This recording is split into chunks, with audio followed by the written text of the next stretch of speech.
Hey, greetings everyone. This is Rob Espo for College Volleyball Weekly on volleyballmag.com, powered by P1440. We've got Grand Canyon head coach Matt Werle here joining us this week on our segment, our episode number 8.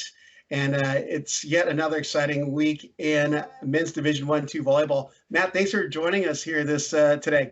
Thanks for having me. Hey, I wanted to bounce some questions off you and see what were some of the matches in after week 8 that caught your eye around the league or the conference in the nation. Yeah, I mean, in the MPSF conference, obviously the USC Stanford matchup was something that we were kind of looking at. I know Stanford started a new setter, one of the guys there, Litsky, that's been hurt, so it was interesting to see him back on the court. And then USC obviously put some things together and got that win under their belt. Right. Now, a lot of changes and events happening in the MPSF that's actually been really, really exciting to watch happen. And obviously, two of those matches last week involved your team, the Grand Canyon University Antelopes, or the Lopes, we'll call them for short, but a first time ever beating UCLA, who was at the time number 8, and then turning around the following Sunday and defeating number 6 Pepperdine. Can you talk about those matches for us a little bit here? Yeah, one of the things that we keep talking about in our gym is just kind of taking care of our half of the net. And if you've kind of tracked some of the matches, we've been getting out to a little bit of a slow start. And I think has a lot to do with our youth just kind of buying into that scouting report and making sure that we're executing. And we haven't done that very early as of late. But then once they start to find that rhythm on the court and that comfortability, things have obviously turned around in our favor. And we, in years past, haven't played a lot of matches in GCU Arena. So the guys were still getting accustomed to that because it kind of turned into an away match for us just with a lack of practice time in there.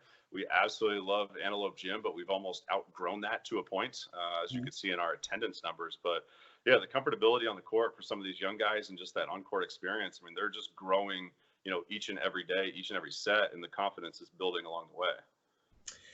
Well, your program is now off to a program best 12-3 start, and we have the benefit of already knowing what the AVCA poll is, a program best 8th in the nation, as well as now these 2 top 10 victories. What does that mean for you as a coach and for your program?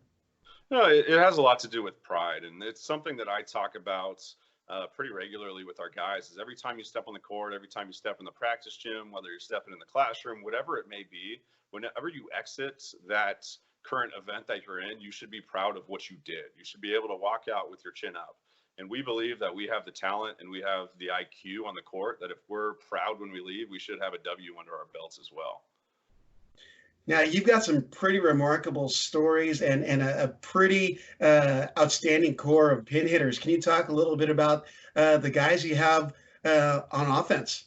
Yeah, offensively, this is the most balanced our program has ever been. And, we have a setter right now that's distributing the ball really well. And it's awesome, too, that I think that we have one of the better serve receives in the conference, which is giving him, the opportunities to kind of give and distribute the ball wherever he needs to. One of the things which is very interesting, the way that we beat UCLA was very different than the way that we were able to beat Pepperdine. We did not connect with the middle at all against Pepperdine.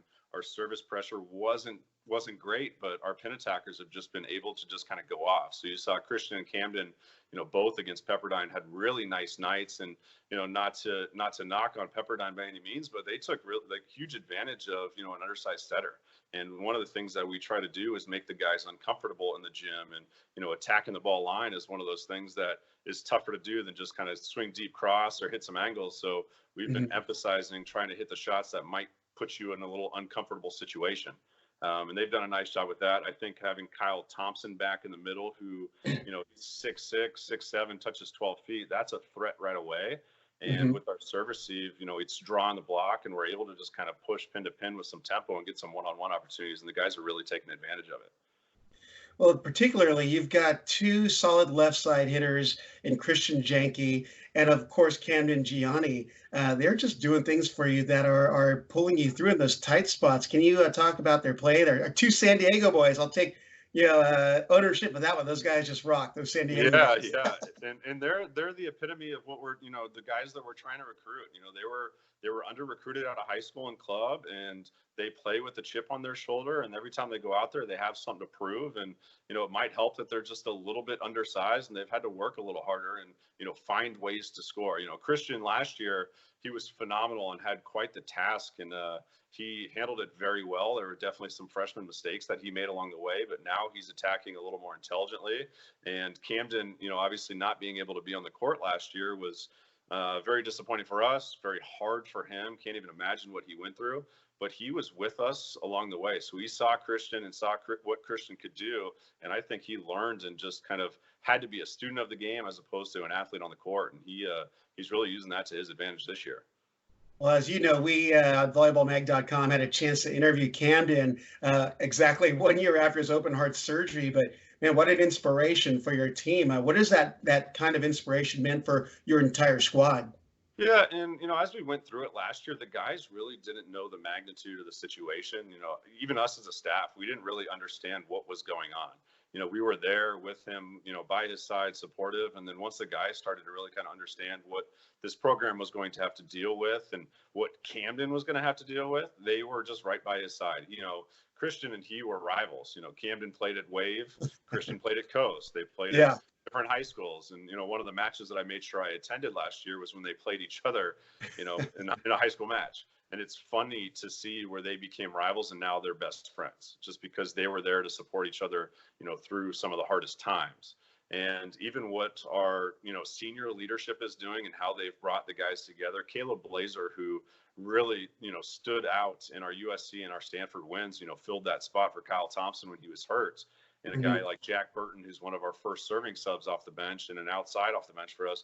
Those two senior leaders are absolutely phenomenal teammates, and they're leading the bench in support of these younger guys. And they know there's some really, really impressive younger talent, but they're challenging them in the practice gym and they're supporting them and pushing them in the practice gym because they know what they're capable of.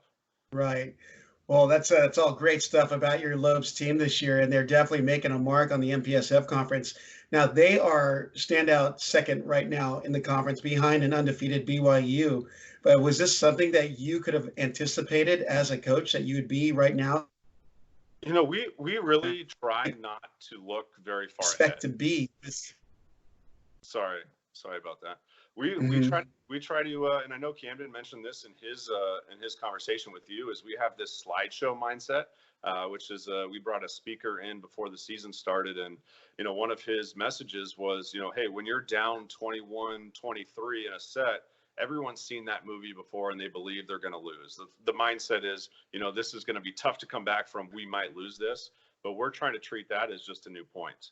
And that's just what we're calling slideshow, and even breaking it down to every contact is a slideshow in itself, and trying to strive for that perfect contact or that perfect moment or the perfect, effort, whatever that may be. The guys are looking that way. So we haven't even looked that far ahead. We've watched what, UCI can do. We're very impressed with what they can do, but we haven't watched them. We're watching Concordia. That's our main focus right now, and ourselves. So we're not looking too far ahead, and we're just taking one match at a time. Great. Well, let's pull out into the rest of the conference. As a coach that's now been in there, I believe it's 2 years now, in the MPSF. What do you see happening in the MPSF as far as competition? I think there's so much talent in the MPSF. I think it's remarkable. I think some of the teams right now are still trying to find that right rhythm. I think that we haven't had a lot of moving pieces, which has really helped us and helped the vibe on the court and just the comfortability on the court. So I think that's kind of what's pushing us ahead. But we know that the second half of the conference, because we're almost all halfway through at this point, we know that it's going to be a grind. And when you get into that conference tournament play, BYU might be the favorite at this point, but any team can win the conference tournament. We know that that's the case. And, trying to get these guys to understand the grind of the season, and taking care of their bodies and doing all the little things. And it's just something that we're really trying to instill into these younger guys as they learn how to become professionals at what they do. Right. Well, let's close out with the final question here. What are some of the key matches that Coach Matt Werle is going to be watching in Week 9? Week 9, well, the easy one tonight is, where you're going to be spending your evening. It's going to be in Irvine. Concordia and UCI are playing each other this evening, and it's going to be fun to kind of see. And we'll probably use more of that match for our second night playing UCI when we can compare ourselves to Concordia and what they put on the court Thursday. But as we go, it's so much on ourselves. We're watching ourselves. We're constantly, videotaping practice, bringing our setters in, talking to them, having the middles come in, watching our opponents and opposing setters. So as we're super young, we're still so focused just within our own self, and just trying to figure out what the next best thing for us to do as a team to keep improving. Excellent. Well, hey, Matt Werle of Grand Canyon, now number 8th in the nation in the ABCA poll. Thank you for taking time with volleyballmag.com. Thanks for having me, Rob.